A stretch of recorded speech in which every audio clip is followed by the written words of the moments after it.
The massive obsidian doors of the Galactic Council headquarters groaned open with the weight of millennia. Ambassador Jake Morrison stepped into the colossal chamber that had witnessed the judgment of countless civilizations. Above him stretched tiers of seating that seemed to reach toward infinity itself, filled with representatives from over 800 species. Each delegate possessed technology capable of reducing entire star systems to cosmic dust with a mere thought. The chamber's architecture was designed to intimidate. Crystalline walls pulsed with energy patterns that hurt human eyes to observe directly. The ceiling displayed a live feed of the galaxy itself, showing the vast territories controlled by the various council species. Earth appeared as nothing more than a barely visible speck in one remote corner, emphasized to show humanity's insignificance in the grand scheme of galactic politics. At the chamber's apex sat High Chancellor Vectar, whose 6 arms gestured with ancient authority. His species had conquered 40 systems before humans had even discovered fire. When he spoke, translation matrices embedded in the walls converted his words into thousands of languages simultaneously. Species designation 7834, Vectar announced, his voice carrying across the vast space. Humans of the 3rd planet Sol system. You stand before this council accused of the most serious crime in galactic law. Jake felt his heart pounding as thousands of alien eyes focused on him. Some delegates possessed features that defied human comprehension. Beings of pure energy contained in mechanical shells, creatures with dozens of sensory organs, entities whose very presence warped space-time around them. Many had been ancient when Earth's sun was young. State the charges, Jake responded, his voice amplified by the chamber's systems. Despite the intimidating surroundings, his mind remained sharp and focused, armored traits that had gotten humanity this far against impossible odds. Child abduction of the highest magnitude, declared the Chancellor. 500 cubs belonging to the galaxy's apex predator species have abandoned their birth cultures to follow your kind. Their parent civilizations demand blood compensation for this unprecedented theft. A holographic display materialized in the chamber's center, showing images of the cubs in question. Each one belonged to a species that had terrorized the galaxy for thousands of years. Young Kresh with claws that could slice through starship hulls. Infant Theriac whose energy discharges could level city blocks. Tiny Vorthak whose adult forms conquered planets through sheer brutality. The penalty, Vectar continued with obvious satisfaction, is complete species extinction. No human shall survive this judgment. The alien delegates began chittering, roaring, and communicating in ways that hurt human ears. Some were already calculating how to divide Earth's resources among themselves. Others debated whether humans should be studied before their elimination or simply wiped out immediately. Jake took a step forward, causing several guards to raise weapons that hummed with deadly energy. Your Excellence, I request clarification under Galactic Law Article 847. A ripple of surprise went through the chamber. No species facing extinction had ever cited legal precedent during their judgment. Most were too terrified to speak coherently, let alone reference specific laws. Proceed, Vectar said with evident curiosity. Are these cubs currently held as prisoners by humanity? They are not prisoners, the Chancellor admitted reluctantly. Are they being controlled through technological means, psychic manipulation, or coercive force? They are not being controlled, Jake's voice grew stronger. Are they prevented from communicating with their birth species or returning home if they choose? They are not prevented from returning. The chamber fell silent as Jake's strategy became clear. Then by the Council's own laws you are not describing theft. You are describing choice. And if the deadliest young predators in the galaxy are voluntarily choosing human guardianship over their own species, perhaps this esteemed council should ask why. The implications hit the chamber like a shockwave. If the cubs were choosing humans freely, then the parents were essentially admitting their own species had failed their children so completely that infants preferred aliens to their own kind. Vectar's 6 arms trembled with barely contained rage. You dare suggest that these mighty species are inadequate parents to their own offspring? I suggest nothing, Jake replied calmly. I simply point out that free choice cannot be classified as theft under galactic law. If these species wish to reclaim their cubs, they must first convince their own children to return willingly. The Kresh delegation erupted in furious roars. Their species had built an empire on the principle that might made right, and the idea that their cubs might voluntarily reject their culture was unthinkable. The Theriac representatives discharged energy in patterns that spoke of barely restrained violence. But Jake noticed something else. Several smaller species were watching with obvious interest. Civilizations that had been conquered or intimidated by the apex predators were suddenly seeing their oppressors in a new light. If even their own children rejected them, what did that say about their supposed superiority?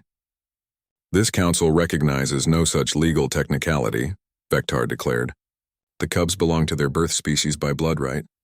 They will be returned immediately, and humanity will face extinction for corrupting them with alien influence. Jake smiled then, and it was the expression that had been learned from months of playing with children who saw the universe differently than any adult. Your Excellence, I invoke the right of evidence under Article 1247. Before passing final judgment, the accused species request the opportunity to present proof of our claims. The chamber erupted in confused chatter. The right of evidence was an ancient law, almost never invoked because most species facing the council were too primitive to know it existed. What evidence do you propose to present? Vectar demanded. Live testimony from the cubs themselves. Let them speak for their own choices. Let them tell this council why they chose humanity. The silence that followed was deafening. For the first time in galactic history, children were about to have a voice in deciding the fate of civilizations.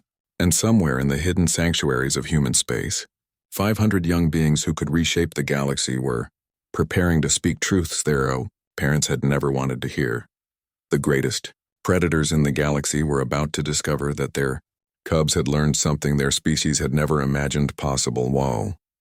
That there were alternatives to conquest, violence, and fear, and those alternatives were worth fighting for. Jake looked up at the assembled might of the galaxy and prepared for humanity's greatest gamble. The cubs had chosen them. Now it was time to discover if that choice could save both species from themselves. Dr. Lisa Chen knelt beside the massive form of a young Theriac cub in the hidden sanctuary beneath Luna Station. The creature's crystalline hide shimmered with internal energy that could disintegrate a human with a casual touch. Yet it purred contentedly as she carefully bandaged a small wound on its flank. Around them, the underground facility hummed with similar scenes of impossible partnerships between humans and beings whose adult forms terrorized the galaxy. The neural readings are extraordinary, whispered Dr. Rodriguez, monitoring bioscanners that tracked the interactions. The bonding patterns between humans and these cubs defies every model we have for interspecies relationships. It's not just emotional attachment. There's actual biochemical synchronization happening at the cellular level. Lisa looked into the Theriac cub's 6 golden eyes, each one containing intelligence that surpassed most adult beings she'd known. You're not just tolerating us, are you? She said softly. You actually see us as family. The cub's response came through the universal translator in halting but clear words. Human mother gives comfort safety without demand violence. Birth parents teach only conquest pain. Here is peace learning. 3 systems away, adult Theriac war councils were demanding immediate military action. Their cubs represented the future of their civilization. Beings bred over millennia to be living weapons of mass destruction. The thought that their precious offspring might prefer the company of what they considered prey species was driving them to the edge of madness. But here in the sanctuary, their future weapon was learning to paint watercolor flowers with 7-year-old Emma Walsh, both of them giggling as paint splattered across the canvas and their clothes. The Theriac's natural energy discharges created beautiful light patterns that danced across the painting, turning it into something neither species could have created alone. Dr. Chen, came an urgent voice through her communicator. Emergency transmission from the outer monitoring stations. The Creshpack fleets have left their home systems. Intelligence estimates 3 days before they reach Earth. Lisa's blood chilled. The Kresh were nightmares made manifest apex predators, whose very presence in a system meant death for every other living thing. They had built their empire on the bones of countless civilizations, teaching their cubs to hunt sentient beings before they could walk properly. But in the sanctuary's eastern wing, a young Kresh named Talon was curled up in the lap of elderly Margaret Foster, listening to her read stories about brave knights and kind dragons. His natural predatory instincts remained intact, but they were directed toward protecting rather than hunting. When other cubs played too roughly, Talon would gently intervene with the patience his species had never thought possible. "Alert all sanctuary sites," Lisa commanded, standing slowly so as not to startle the Theriac cub. "Prepare for full communication broadcast. If the parent species want their cubs back, they're going to see exactly what we've accomplished here." The sanctuary housed over 200 cubs from 17 different predator species. Each one had arrived the same way, fleeing violence, abuse, or training regimens that would have broken adult humans. They came seeking something their advanced civilizations had never offered: unconditional love, education without cruelty, and the chance to grow according to their own nature rather than predetermined roles. In the medical wing, Dr. Patel was treating a young Vorthak whose feathers had been deliberately damaged by its parents to toughen it for future battles. The process would have been agonizing, but the cub endured it stoically because it was the only life it had known. Under human care, those same feathers had regrown into brilliant patterns that reflected the cub's newfound joy in simple pleasures like music and art. "They're not trying to make them weak," Dr. Rodriguez observed, watching human children and alien cubs work together on a complex engineering project. "Look at their capabilities when they're not consumed by fear and aggression." He was right. The cubs were demonstrating abilities that far exceeded anything their parent species had achieved. Young Kresh were solving mathematical problems while casually lifting objects that would crush most beings. Theriac cubs composed symphonies while their energy patterns created light shows that would blind normal eyes. Vorthak youngsters processed multiple streams of information simultaneously while helping human children with their homework. The parent species taught them to use their abilities as weapons, Lisa realized. But weapons are simple tools. We're teaching them that their gifts can create, protect, and heal. They're becoming something their species never imagined possible. The cubs weren't becoming less than their genetic potential. They were exceeding it in ways their parent civilizations couldn't comprehend. Without the constant stress of violent training, their natural abilities flourished in unexpected directions. They retained their physical advantages while developing emotional intelligence, creativity, and collaborative skills their species had considered worthless. A soft chime indicated an incoming priority message. Lisa activated the communication, array to find Ambassador Morrison's face on the screen looking grim. "The Galactic Council has agreed to hear testimony from the cubs," he reported. "But the parent species are mobilizing their war fleets. We have perhaps 48 hours before multiple civilizations arrive at Earth with enough firepower to sterilize every planet in the system. Then we'd better make those 48 hours count," Lisa replied. "Begin the testimony recordings. Let the galaxy hear directly from the cubs about why they made their choice."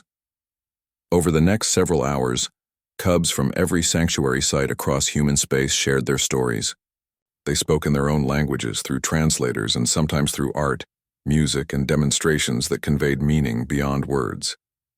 Each testimony revealed the same pattern: young beings fleeing cultures that saw them only as future, weapons seeking instead the possibility of childhood learning and love. The most powerful testimony came from Zara, a young Kresh whose pack had planned to begin her blood trials at age 3 ceremonial hunts, where cubs learned to kill sentient beings for sport. Instead, she had escaped to human space and spent 6 months learning to read, play games, and help tend a garden where she grew flowers instead of taking lives. Birth Pack taught Zara that strength meant making others fear, she said into the recording device, her words translated into galactic standard. Human Pack taught Zara that real strength meant protecting what you love. Zara chooses love strength over fear strength. As the testimonies were compiled and prepared for transmission to the Galactic Council, Lisa looked around the sanctuary one more time. Tomorrow, war fleets would arrive demanding the return of these cubs to lives of violence and conquest. But tonight, human children and alien cubs would sleep peacefully together, protected by bonds that transcended species, politics, and the ancient cycles of galactic violence. The question now was whether the galaxy was ready to learn what these children already knew: that there were better ways to live than the old patterns of conquest and fear. Admiral Kate Sullivan stood on the bridge of the human flagship Defiance, watching hyperspace signatures bloom across her tactical display like deadly flowers heralding destruction. 47 different alien civilizations had dispatched their war fleets, over 12,000 ships carrying enough concentrated firepower to crack moons and boil atmospheres. Each fleet flew under banners demanding the immediate return of their cubs and humanity's complete extinction as punishment for the unforgivable crime of being chosen. Transmission summary from the lead fleets. "Admiral," reported Commander Brooks, his face pale as he read the alien demands. "The Vorthak Primarch wants to reclaim their property and use our bones to build monuments to their superiority. The Skreath hive mind is offering us quick deaths if we surrender all cubs within 1 hour. The Meldari Warcast says they'll allow human children to live as slaves if we comply immediately." Kate nodded grimly, her eyes fixed on the overwhelming display of alien might approaching Earth. Humanity's entire defensive fleet consisted of 18 ships, were technologically advanced compared to most galactic civilizations, but utterly insignificant against the armada bearing down on them. "What about the Kresh?" "The Kresh Pack Alpha refuses all communication, ma'am. Their intent appears to be total annihilation without negotiation." The bridge crew worked with quiet efficiency, but Kate could feel the tension radiating from every station. They were facing the combined military might of nearly 50 civilizations, each one capable of destroying Earth single-handedly. The odds weren't just impossible, they were mathematically absurd. "Open channels to all approaching fleets," Kate commanded. "Let's see if we can make them understand what they're really fighting for." The main view screen divided into sections showing the commanders of the various alien armadas. The Vorthak Fleetmaster's feathers were literally smoking with rage. The Skreath warnode's multiple heads snapped at each other in barely contained fury. Behind them all loomed the implacable forms of the Kresh Pack Alphas, beings whose species had built an empire on the simple principle that violence solved every problem. "I am Admiral Sullivan of the Human Defense Force," Kate began, her voice carried across the void to ships that could reduce her entire fleet to vapor within minutes. "You claim we have stolen your children. I want to show you what actually happened." "Human scum," roared the Vorthak Fleetmaster, his translator struggling to convey the depth of his rage. "Return our cubs immediately or we will—" "Computer, initiate Sanctuary Broadcasting Protocol," Kate interrupted. Suddenly, every ship in the massive alien armada received the same transmission. Live feeds from human sanctuary sites across known space. The alien commanders fell silent as they watched, their cubs engaged in activities their militaristic societies had never considered possible. Young Vorthak were laughing as human children, taught them to build sandcastles on artificial beaches. Skreath cubs worked collaboratively on complex puzzles with human partners, their multiple brains learning to process joy instead of just tactical information. Most shocking of all, Kresh younglings slept peacefully in beds surrounded by stuffed animals, their natural predatory instincts channeled into protecting rather than hunting. "Your cubs are not prisoners," Kate said into the stunned silence that followed. "They are not slaves or victims. They are children experiencing childhood for the first time in their lives. They chose to stay with us because we offered them something your civilizations never could love without conditions, learning without violence, and the chance to grow into themselves rather than predetermined weapons." The Skreath warnode's heads stopped snapping at each other, focusing instead on the images of their offspring, building elaborate structures with human children, working together to create rather than destroy. "This is impossible. Our young must learn competition and conflict to survive, must they?" Kate asked. "Computer Display Educational Assessment Protocol 7. New footage appeared showing the cubs during their learning sessions. But these weren't the scenes of weakness the aliens expected. Young Kresh were demonstrating mathematical concepts while effortlessly manipulating objects that would crush normal beings. Theriac cubs composed complex musical pieces, while their energy discharges created light patterns that revealed universal mathematical constants. Vorthak younglings solved strategic problems in minutes that had taken their parent civilizations decades to master. "Your cubs aren't becoming weak," Kate continued. "They're becoming something your species never allowed them to be, their full potential. Without the constant stress of violence and competition, their natural abilities are developing in ways you never imagined possible." The Theriac warchief leaned forward, his massive form radiating barely controlled energy. "You have corrupted our offspring with alien concepts. They will be weak in battle, will they?" Kate smiled. and in that expression was something the aliens had never encountered. Absolute confidence born not from superior firepower, but from moral certainty. Computer, show them training exercise 12 Delta. The new footage revealed something that made several alien commanders recoil in shock. The Cubs were sparring with human instructors, but their movements were fluid, creative, and devastatingly effective. Young Kresh flowed through combat forms that incorporated dance, music, and mathematics. Theriac Cubs generated energy patterns that could be used for healing or destruction with equal skill. Vorthak youngsters demonstrated tactical thinking that surpassed their adult counterparts. They're not weaker, Kate explained. They're stronger because they fight to protect rather than simply to dominate. They've learned that real strength comes from choice, not compulsion. Several of the smaller fleets began powering down their weapon systems. The commanders of species that had been conquered or intimidated by the apex predators were seeing their oppressors in a new light.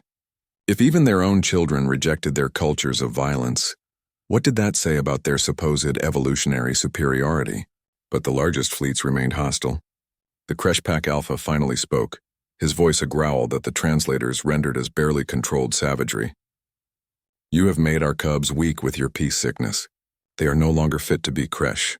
We will destroy them along with your pathetic species and breed stronger replacements. The words hit Kate like a physical blow.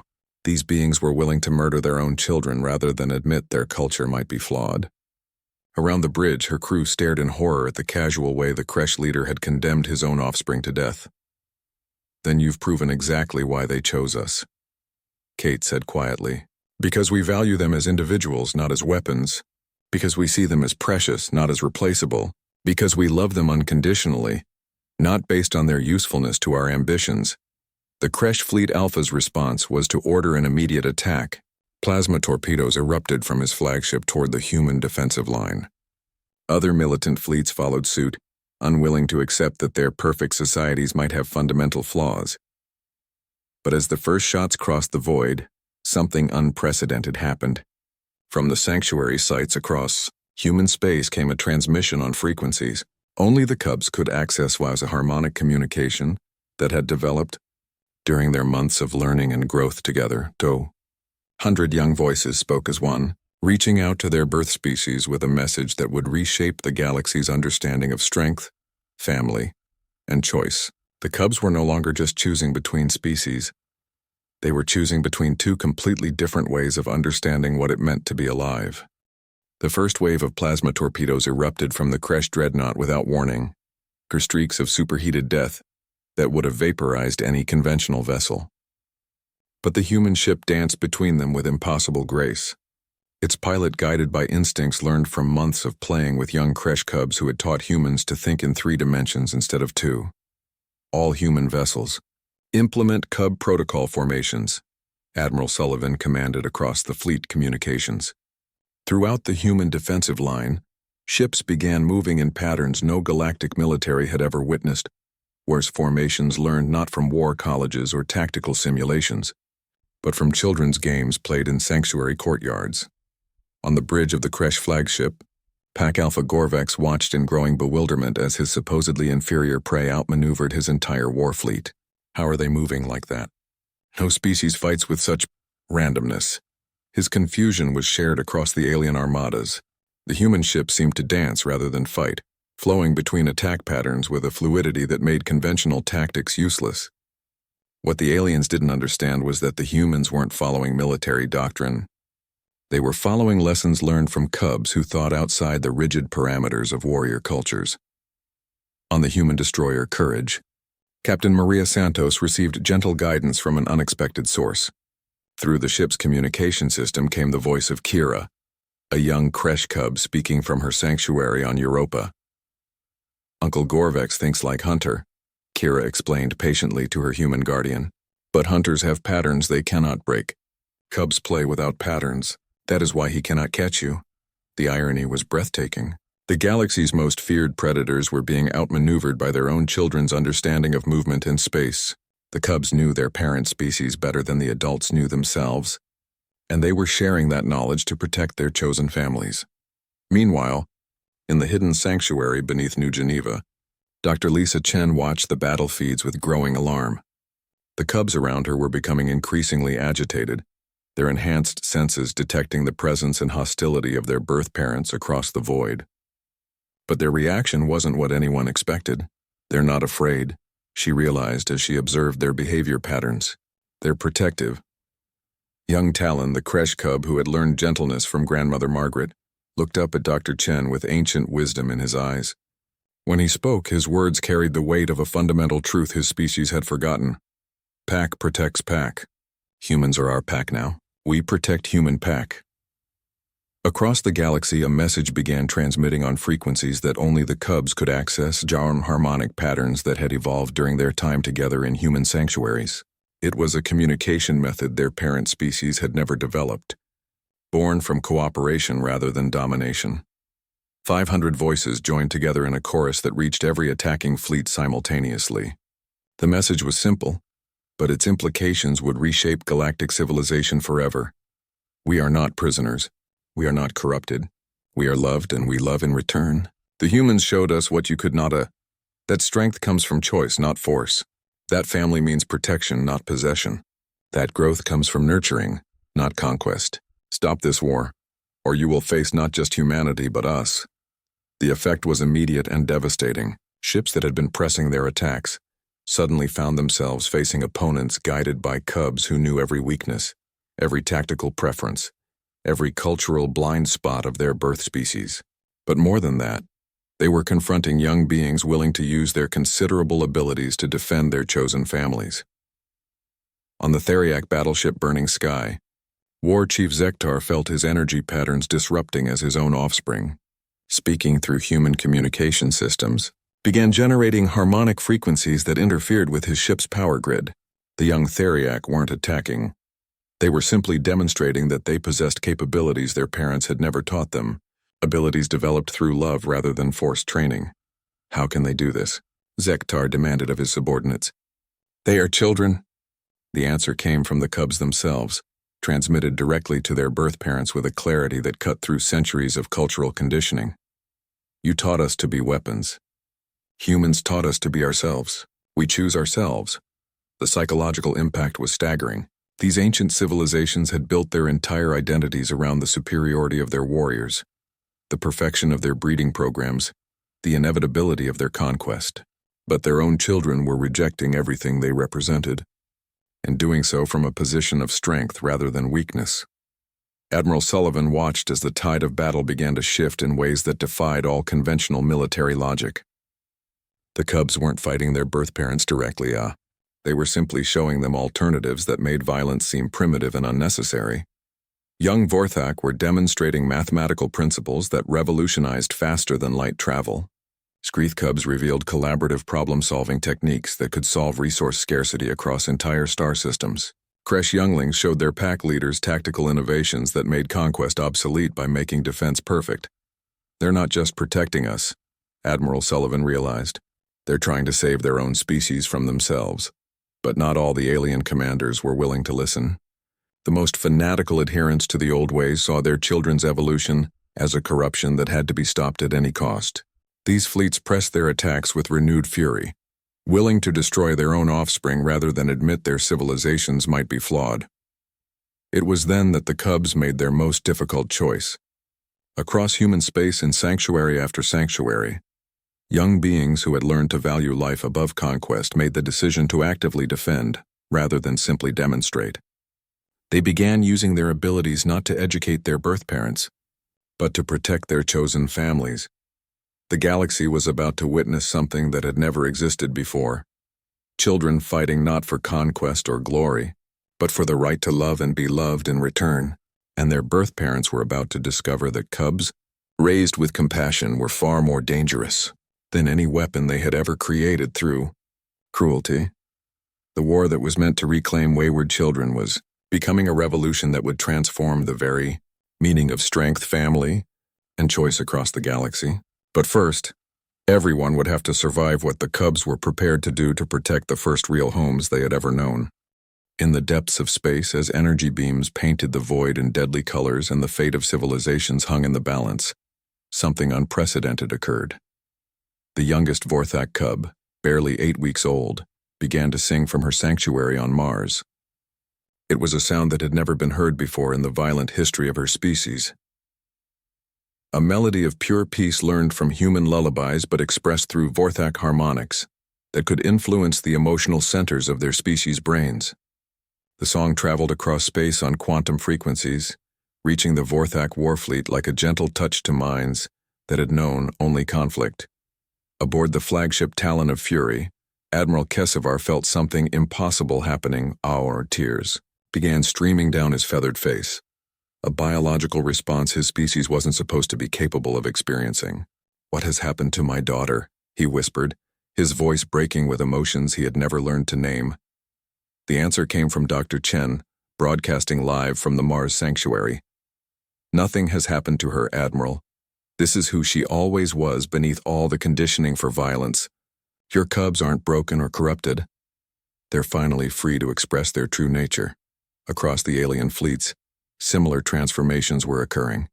The young Skreath were demonstrating collaborative problem-solving on scales their species had never imagined, showing their war leaders how cooperation could achieve more than conquest ever could. Theriac cubs revealed energy manipulation techniques that could heal damaged ecosystems instead of destroying them. But it was the Kresh younglings who delivered the most profound shock to their species. Led by Talon, the gentle cub who had learned compassion from Grandmother Margaret, they began demonstrating combat techniques that incorporated dance, music, and mathematical precision. Their movements were so fluid and unpredictable that they rendered traditional pack hunting strategies obsolete. Uncle Gorvex, Talon's voice carried across space to the Kresh flagship, speaking directly to the Pack Alpha who had ordered his death. "You taught Kresh that strength meant making others submit. But true strength means choosing what to protect. Talon protects human family. Talon protects Kresh family too." The young Kresh demonstrated by gently disabling weapon systems across the Kresh fleet, are not through destruction, but through precisely applied force that left the ships intact while making them incapable of attacking. His techniques were so advanced that adult Kresh warriors stood in awe, realizing their cub had surpassed them not through brutality, but through understanding. On the bridge of his dreadnought, Pack Alpha Gorvex felt something he had never experienced before: pride mixed with humility. His offspring had become stronger than any Kresh in history, precisely because the humans had taught him to choose his battles, rather than simply react with violence.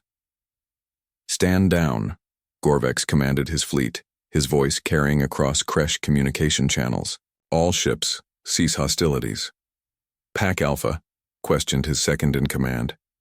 Gorvex's response carried the weight of a fundamental revelation. A cub that fights to protect is stronger than a warrior that fights to conquer. The humans have not weakened our young, they have completed them. They have given our cubs what we could not: the wisdom to choose when strength is necessary. One by one, the other alien fleets began following suit. The cubs had shown them something their civilizations had forgotten in their rush toward galactic dominance: that the greatest power came not from the ability to destroy, but from the wisdom to preserve and protect. Admiral Sullivan found herself witnessing something that military historians would debate for centuries. An entire galactic war was ending not through superior firepower or tactical brilliance, but through children teaching their parents a better way to exist. But the greatest transformation was yet to come. As the shooting stopped and communication channels opened between the fleets, the cubs began proposing something that had never existed in galactic history: a voluntary association of species, based not on conquest or submission, but on mutual benefit and protection. They called it the New Packer, a confederation, where young beings from any species could choose their education, their guardians, and their future roles based on their individual natures, rather than genetic determinism. Where strength would be measured not by what you could destroy, but by what you chose to protect. Ambassador Morrison found himself once again standing before the Galactic Council. But the atmosphere in the Great Chamber had changed completely. Where once there had been hostility and contempt, now there was something approaching reverence. The representatives had watched their own fleet stand down at the request of their children, and many were seeing their offspring for the first time as individuals rather than just future weapons. The Cubs have spoken, High Chancellor Vectar announced, his 6 arms gesturing with newfound respect. They choose to maintain connections with both their birth species and their human guardians. They propose the establishment of the new Paka, a galactic confederation based on voluntary association rather than conquest or coercion. The implications were staggering. For the first time in galactic history, species would be judged not by their military might or territorial holdings, but by their ability to nurture and protect the young of all civilizations. Humans, the newest and supposedly weakest species in the galaxy, would become the coordinators of interspecies education and development. And if any species refuses to participate? Asked the Theriac delegate, though his tone suggested curiosity rather than hostility. Morrison smiled with the quiet confidence of someone who had just watched children reshape the galaxy through love rather than force. Then they'll miss the opportunity to see their young become everything they were meant to be. But the Cubs won't stop growing, and they won't stop choosing cooperation over conquest. The vote was unanimous. Not because of threats or coercion, but because every species in the chamber had witnessed their own children thriving under human care, in ways their traditional methods had never achieved. As the session concluded and the great chamber began to empty, Morrison received a transmission from Earth. The Cubs were already planning their first interspecies educational exchange, designing curricula that would teach cooperation alongside competition, creation alongside destruction, and love alongside strength. The 500 deadliest Cubs in the galaxy had indeed chosen human parents. Not because humans were the strongest species, but because they were the first to recognize that true strength lay in nurturing rather than dominating. They had saved humanity from extinction, but more importantly, they had saved the galaxy from itself. The war that was meant to end in humanity's destruction had instead become the beginning of the galaxy's first age of chosen peace, protected not by weapons or threats, but by children who had learned that the greatest victory was ensuring everyone could safely go home.